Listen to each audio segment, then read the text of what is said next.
अभी सब्सक्राइब करें हमारे चैनल माँ दुर्गा म्यूजिक को और साथ में बेल आइकन जरूर दबाएं ताकि ऑल नोटिफिकेशन आप तक जल्द पहुंचे। प्रेम से बोलो सूरज भगवान की जय।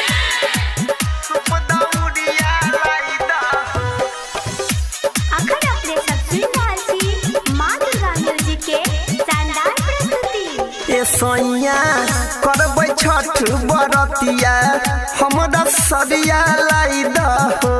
ए सैया करबै छठ बरतिया हमरा सरिया लाई दहो।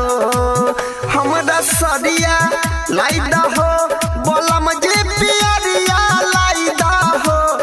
तकेला से बनरियल धरैले सुप दौड़िया लाई दहो।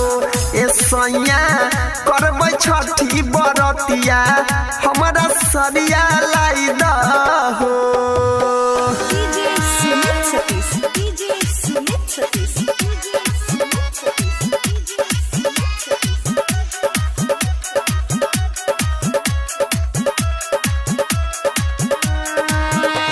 बनाई द गंगा किनारे घाट वही जे करबै पूजा पाठ। ये सैया करबै पूजा पाठ।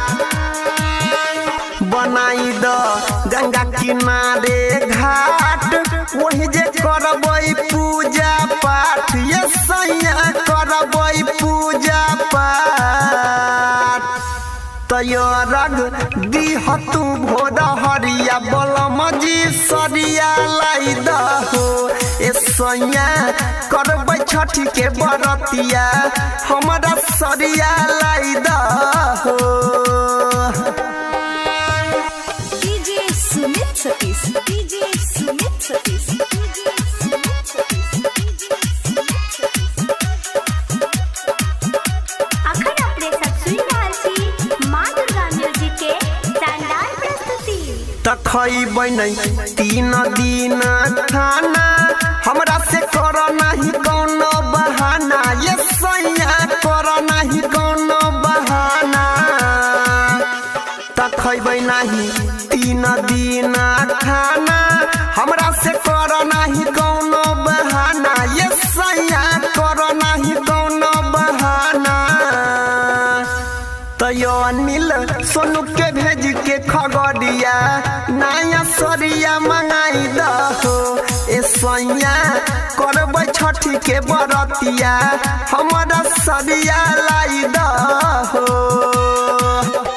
ए सैया करबै छठ बरतिया हमरा सरिया लाई दहो। ए सैया करबै छठ बरतिया हमरा सरिया लाई दहो। हमरा सरिया लाई दहो बोलम जे पियरिया लाई दहो।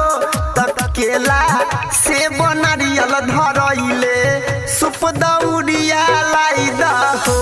ए सैया